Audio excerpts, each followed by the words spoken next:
Bueno, habíamos terminado el video anterior entonces marcando que los imaginarios presentan como característica, una de sus características, la diversidad, es decir, que se materializan en distintas formas del imaginario que además cobran cuerpo material en las instituciones, por ejemplo, y también en normas y reglas que en definitiva son materiales en su discursividad, ¿sí?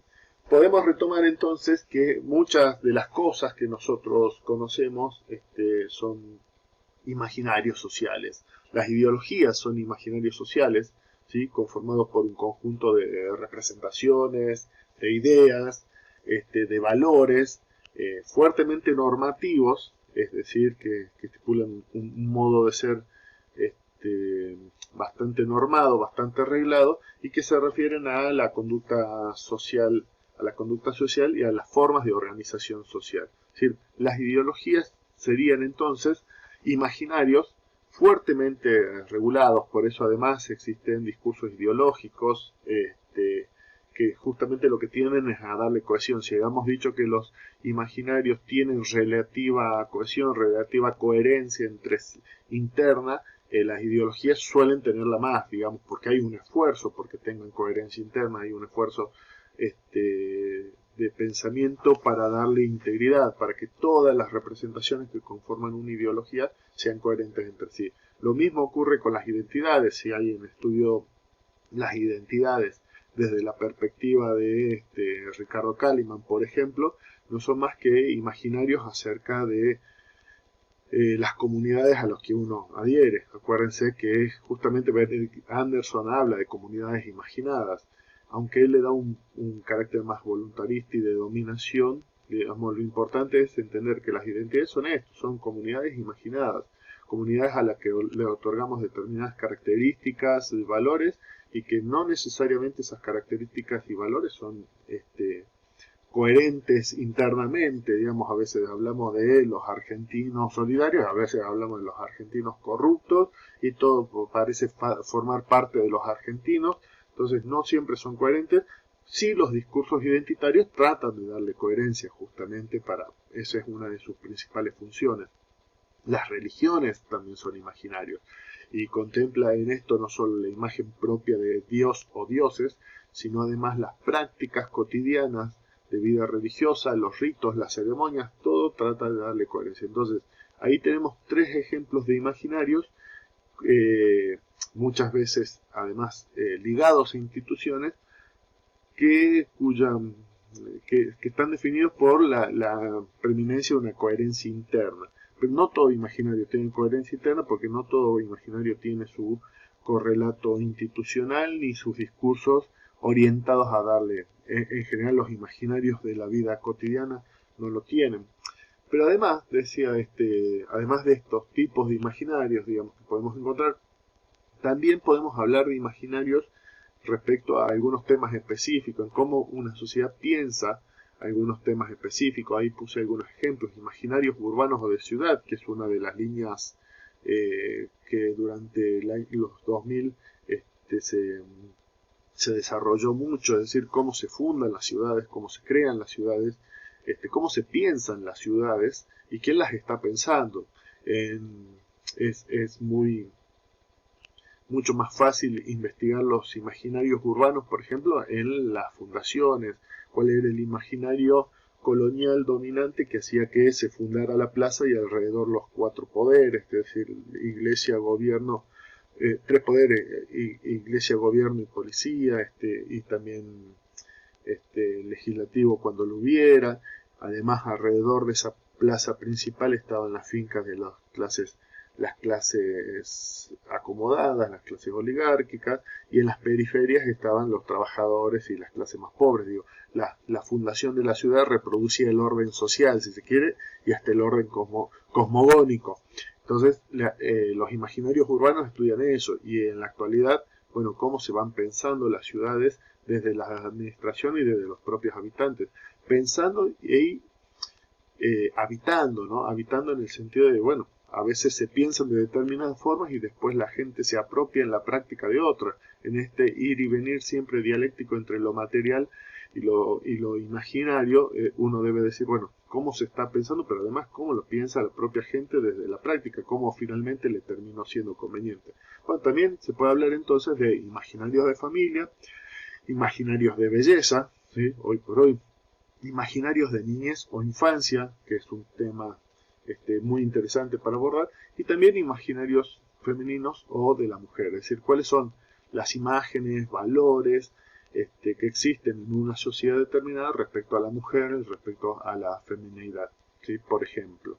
Ahora bien, cuando uno estudia este tipo de imaginarios ligados a algún aspecto específico de lo real, lo que ocurre es que se presenta una complejidad en esa investigación, que yo ya acá marco un poco, porque el imaginario de mujer, reconstruir él, y en realidad es el imaginario o los imaginarios de la mujer en una época y sociedad determinada, implica reconstruir cuáles son los imaginarios culturales e identidades, también cuáles son los imaginarios religiosos, muchas veces ligados sobre todo en sociedades organizadas alrededor de la religión, ¿sí? O en comunidades con fuertes prácticas religiosas, determinan los roles de género también, cuáles son las ideologías, es decir, de qué manera se ligan, por ejemplo,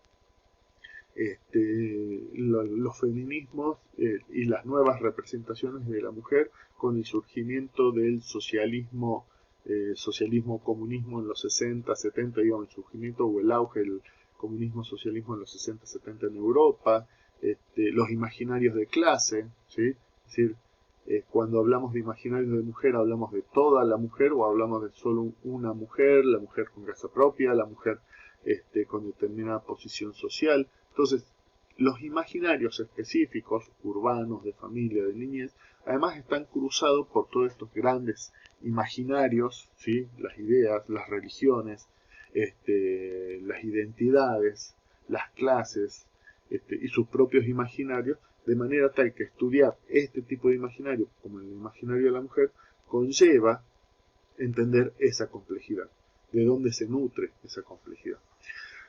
Lo cierto es, entonces, esto lo habíamos mencionado varias veces y además un poco partimos de ahí cuando hablamos de Gramsci, cuando hablamos de Althusser, es que de todas maneras, aunque se suele hablar de el imaginario social, para entender que en toda sociedad hay un imaginario dominante, en realidad de lo que estamos hablando es que en toda sociedad existe un imaginario social dominante, pero existen también otros imaginarios sociales en pugna, es decir, contrahegemónicos, si están en pugna, es decir, provienen de sectores que no pertenecen al poder y que contradicen aquellas representaciones propuestas por el imaginario dominante, o alternativos. Alternativos quiere decir que no están en pugna directa, simplemente que transitan a veces de manera paralela, y a veces esa alternatividad hace que no entren en confrontación directa con el poder y que sea permitida, digamos. Esto en los feminismos va a ser interesante analizar, seguramente podemos charlar de esto, hasta dónde llegan los imaginarios, si se quiere, revolucionarios también, o reformistas, como hablamos en la clase pasada, es decir, hasta dónde las propuestas de nuevas representaciones de la mujer chocan o contradicen lo hegemónico o no, lo dominante o no. Lo cierto es que lo que hay que pensar también en los imaginarios es que siempre se transforman, que además de ser complejos, además de ser diversos y además de estar en constante lucha, numerosos imaginarios sociales, siempre en vinculación con el poder, los imaginarios se transforman, como habíamos dicho, quedan en desuso, van perdiendo legitimidad y siempre aparecen algunos anacrónicos, aunque puedan recuperarse luego de acuerdo a las transformaciones sociales, y además lo que habíamos dicho, van transformando las representaciones sociales periféricas que los componen, manteniendo un núcleo duro. Núcleo duro de nuestra sociedad, por ejemplo, actual sería la propiedad privada.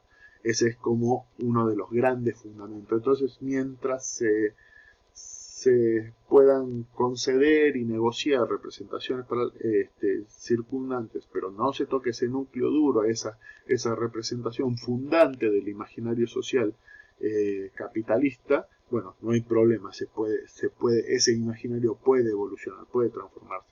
Lo revolucionario en todo caso sería tocar ese principio fundamental.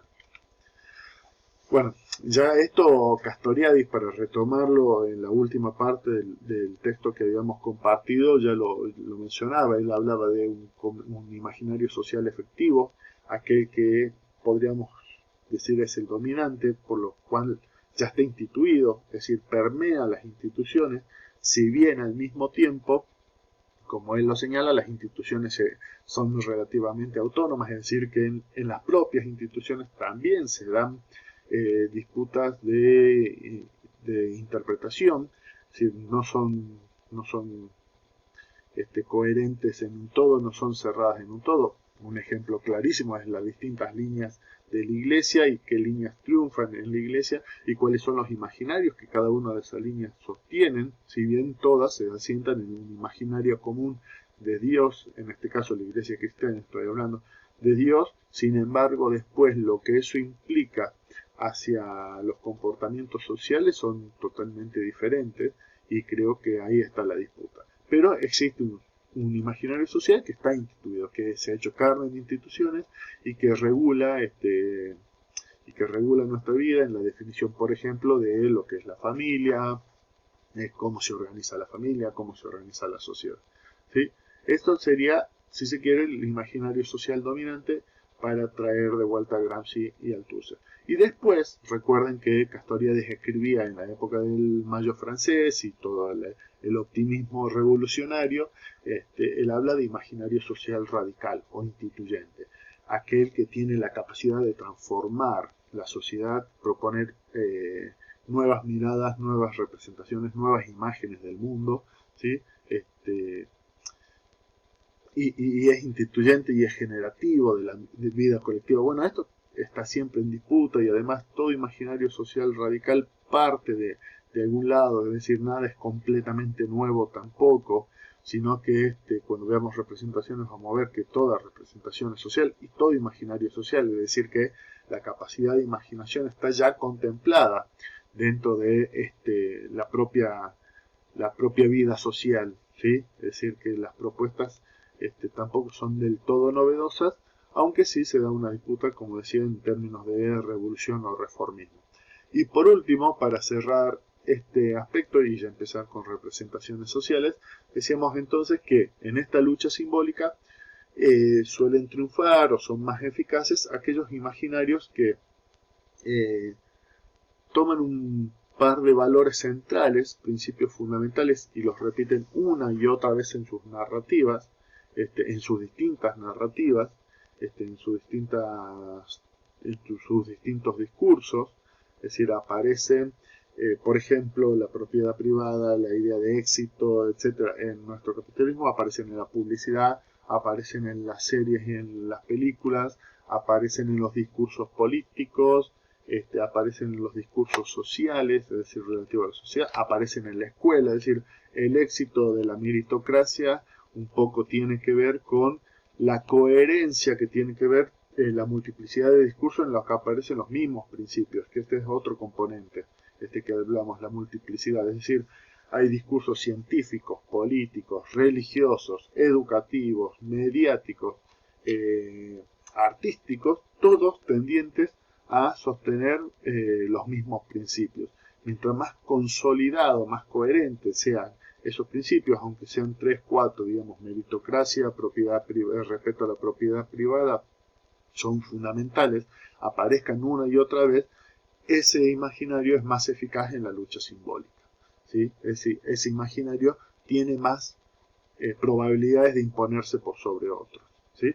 Después, operan con violencia simbólica, es decir, deslegitimando cualquier otro imaginario que lo contradiga. En esto es muy claro la deslegitimación por loco, por anacrónico, por setentista, a cualquiera que ponga en cuestión esos núcleos centrales del imaginario neoliberal, por llamarlo de algún modo. Entonces, recluye a lo diferente, recluye lo heterogéneo a fuera de lo normal, a la expulsión, si se quiere, del universo imaginario compartido por una sociedad. Bueno, hasta acá llegamos con imaginarios sociales y nos vemos con representaciones.